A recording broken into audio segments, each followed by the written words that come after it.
7h49 dans Sud Radio vous explique toute cette semaine. On revient sur l'un des thèmes majeurs, ou en tout cas qui devrait être un des thèmes majeurs de cette campagne. On a parlé beaucoup de pouvoir d'achat, on a parlé d'immigration, de sécurité, et il y a la question de l'environnement. Nous sommes avec Antoine Bueno qui est essayiste, qui est auteur de, par exemple, Faut-il une dictature verte aux éditions Flammarion. Bonjour. Bonjour. L'environnement, qui est un sujet de préoccupation d'une façon générale, quoi qu'il en soit. Ah oui. Mais dans cette campagne, on en parle très peu finalement, non ? Alors, on en parle déjà un petit peu plus que durant la campagne européenne, ouais.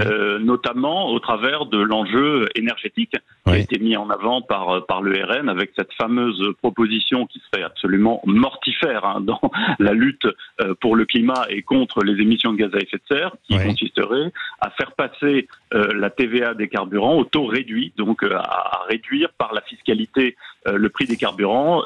C'est à peu près le mode d'emploi de ce qu'il faudrait pas faire pour réduire nos émissions de gaz à effet de serre et arriver à la neutralité carbone en 2050. Oui, c'est vrai. Ouais. Même si, quand on regarde la réduction des émissions de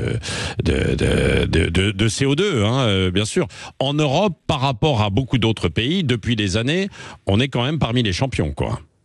Alors, on est parmi les champions, mais il faut bien comprendre qu'il y a une dynamique qui est très différenciée selon le niveau de développement d'un pays à l'autre.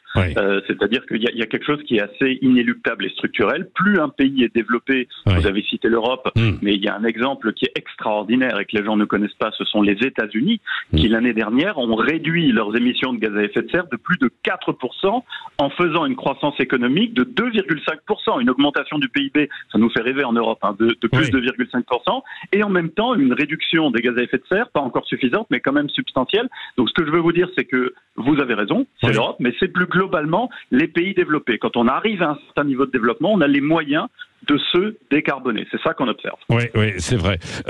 Sur le nucléaire, est-ce que vous avez senti qu'on en a quand même beaucoup parlé dans cette campagne ou pas ? Campagne express, évidemment.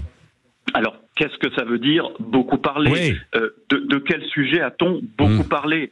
Évidemment, compte tenu de l'enjeu qu'est l'environnement, qui est tout simplement l'habitabilité de notre pays, plus 4 degrés en France, puis l'habitabilité de la planète globalement pour les générations futures, je vais vous répondre non, on n'en a pas assez parlé puisque c'est l'enjeu de survie globale. Maintenant, vous me posez la question sur le nucléaire.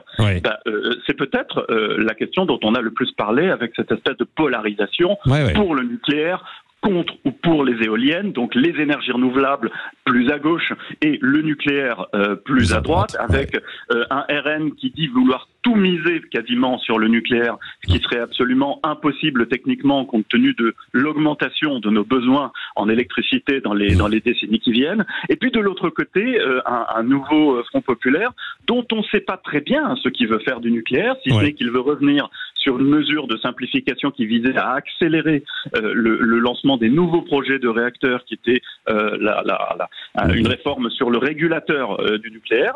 Donc le nouveau Front populaire qui dit mettre l'accent, lui, sur les énergies renouvelables, mais sans qu'on sache très bien ce qu'il veut faire du nucléaire. Puis alors, au milieu, vous avez ce bloc de la majorité présidentielle qui est équilibré du point de vue énergétique, c'est-à-dire qui continue sa programmation menant à un mix électrique qui soit à moitié nucléaire à peu près et à moitié énergie renouvelable. Oui, merci beaucoup Antoine Bueno. On passera un petit peu plus de temps pour revenir sur toutes ces questions dans l'entre-deux tours également. Allez, 7h53 dans un instant, direction le sud-ouest où on s'apprête à prendre la direction de Marseille. Bah oui, pour la finale du top 14.